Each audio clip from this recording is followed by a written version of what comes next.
Assalamualaikum.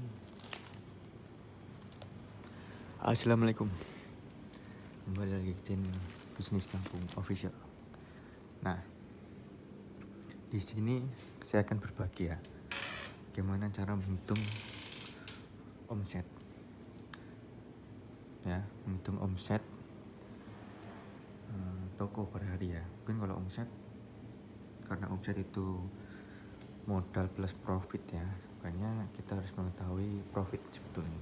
Dan cara kita untung nggak ya dalam sehari itu. Nah, contoh sederhananya,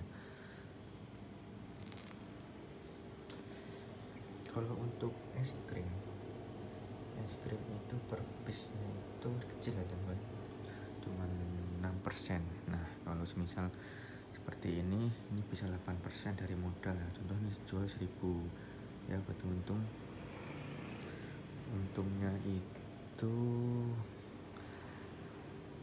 200 rupiah, berarti kurang lebih ya 5% ya.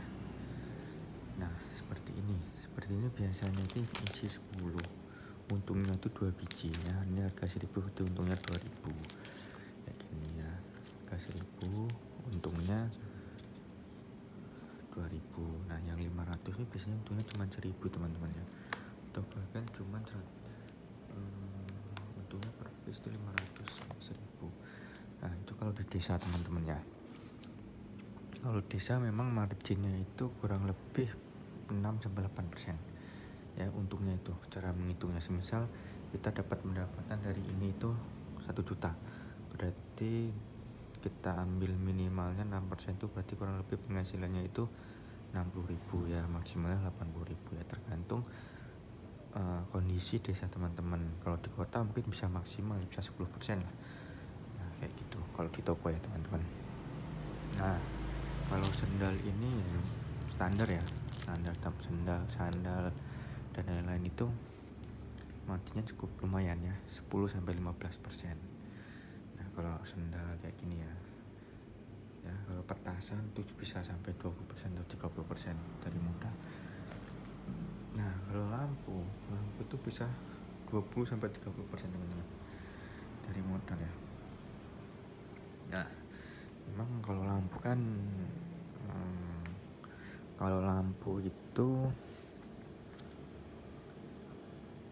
kenapa untungnya gede, karena nggak tiap hari, ini bukan barang bisa betul bahan penting, cuman nggak tiap hari beli gitu, maksudnya orang itu. Dan kalau apalagi lampunya bagus ya, Philip dan lain-lain, ini juga bagus ya, lama gitu, bisa bertahun-tahun kadang ya baru ganti kayak gitu. Makanya kita ambil margin tuh cukup gede, bisa 20-50%, kurang lebih rata-rata 30%, 25% kayak gitu. Nah, kalau bahan pokok susu, mie kayak gitu ya, itu pasti 8%-an lah kayak gitu. Mie gitu, garam ya. Kalau alat tulis itu sebetulnya lumayan, bisa 15% juga dari modal ya, profitnya itu ya, alat tulis ya teman-teman. Nah, tergantung teman-teman kalau mau buka toko itu tergantung modal. Kalau misal modalnya cuma di bawah 1 juta, saya sarankan sih rokok gak apa-apa, kita ecer. Dan ini snack, ini modalnya kecil kayak gini kan, cuman harga jual 1000, dari sananya berarti kan dijual 10.000, dari sananya 8.500 untuk 1.500 ya, tapi udah lumayan. Misal 500.000 itu udah banyak banget itu. Atau kopi ya, kopi biasanya yang laris itu ya tergantung teman-teman. Kalau di sini tuh yang paling laris Kapal Api, Indo Cafe sama White Coffee ya teman-teman. Kalau di Jakarta tuh ini ramai banget, kalau di Jakarta ini ramai banget ya. Apalagi ya sharing. Nah, toko itu sebetulnya tinggal kekuatan modal dan kondisi tempat teman-teman strategis enggak gitu. Kalau misal deket pasar ya, kalian jual-jual sembako, rokok dan lain itu udah laku. Kasih minuman ya, itu pasti laku. Kalau Aqua itu lumayan, bisa 15% ya untungnya. Aqua seperti ini untungnya lumayan ya, bersih ya. uang net karena masih kita pakai listrik ya. Kalau tabung gas lumayan bisa 15% ya. Tapi modalnya juga lumayan. Sapu teman-teman ya, sapu ya lumayan. Pokoknya alat-alat rumah tangga, listrik, aksesoris sapu itu marginnya lumayan, bisa 20-50% karena emang bukan bahan pokok ya kebutuhan sekunder ya, kebutuhan lainnya gitu. Kalau pulsa dan lain-lain itu kebutuhan primer yang saya sudah berarti otomatis ya ini otomatis pasti laku seperti nasi ya, beras ya, itu harganya nggak mungkin. Kita harus lihat pesaing kita dulu. Kalau di saya ini tokonya pesaingnya itu selain toko juga ya, toko lokal sama toko besar ya, misal Al sama Indo ya. Nah itu pesaingnya di situ. Sebetulnya harganya sih nggak jauh beda, cuman kan karena mereka kekuatan modalnya gede dan rapi dari segi manajemennya, karena pengelolaan sistemnya udah terbangun tuh bagus. Dan kita tuh bisa bersaing asal kita itu bisa, yaitu itu lagi kita kuat di cari distributor ya, dengan harga murah, makanya kita bisa jual dengan harga saing dengan Indo atau apa ya teman-teman ya. Itu terbalik lagi, modal lagi. Makanya dalam toko ini kita juga nggak boleh sembarangan kita belanja. Kita harus semakin tambah bulan nanti kita akan tahu mana yang laku, mana yang kurang laku. Contoh misalnya kopi. Nah, kalau di sini hanya 3 jenis kopi yang sangat laku. Kepala api, coffee mix, white coffee. Yang lain itu hanya pelengkap. Menurut saya sih ya kurang ya. Kalau misal aqua gelas itu biasanya rame itu. Kalau aqua sih karena sudah mahal, makanya banyak pesannya fit ya, mineral itu udah laku banget. Nah selanjutnya, itu cara perhitungan mencari untung laba ya per harinya kayak gitu. Memang sih terlihatnya sehari kita megang 2 juta, 3 juta atau 1 juta. Wah gede ya harian. Nah kita jangan ego kita, wah gede untungnya ini ya. Kita harus bisa ngitung laba bersihnya seperti apa teman-teman ya. Modal sama untungnya itu berapa harus terpisah benar-benar.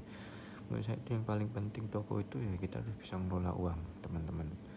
Kita harus bisa mengelola uang supaya uang itu berputar, karena emang jangan sampai pengeluaran kita lebih besar daripada penghasilan. Nah itu harus dijaga ya teman-teman. Itu benar-benar selama bertahun-tahun saya bisnis memang itu harus diterapkan. Karena contoh gini, kita baru setahun buka toko, habis itu kita tidak ada rincian manajemen pengelolaan keuangan. Ini kita boros di misalnya pembangunan ya, kita beli barang-barang mati ya, walaupun itu sebetulnya investasi, cuman kan kita harus memikirkan kelangsungan dari produk-produk yang kita jual ya. Nah itu jangan sampai toko kita bagus tapi barang nggak ada kayak gitu ya. Nah gitu, lebih baik kita besarkan dulu cari konsumen ya, pelanggan ya. Baru sekarang online kita ikutin tren teknologi ya, karena mau gak mau kalau kita hanya secara tradisional ya itu kita ya kalah gitu.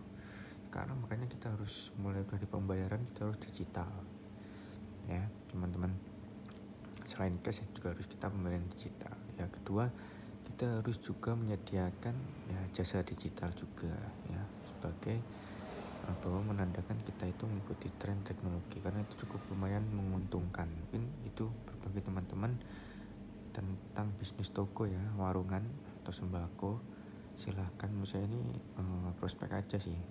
Yang penting kita punya tempat ya. Kalau di desa kan kita punya rumah ya, kita bisa mengubah ya dengan sederhana, dengan modal seadanya. Nah itu saran saya, jualah barang-barang sekiranya laku ya, sekiranya kita konsumsi setiap hari kayak gitu. Misalnya kopi, rokok apa yang sering dirokok teman kita atau tetangga kita, minyak apa pasti tahu.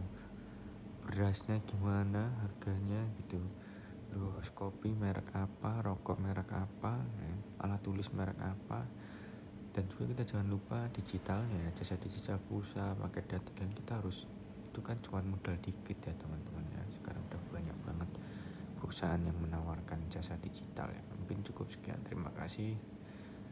Jika dirasa bermanfaat, silahkan like, comment, dan subscribe ya, biar saya semangat bikin konten dan ya belajar lagi saya. Terima kasih teman-teman. Salam bisnis kampung official. Assalamualaikum warahmatullahi wabarakatuh.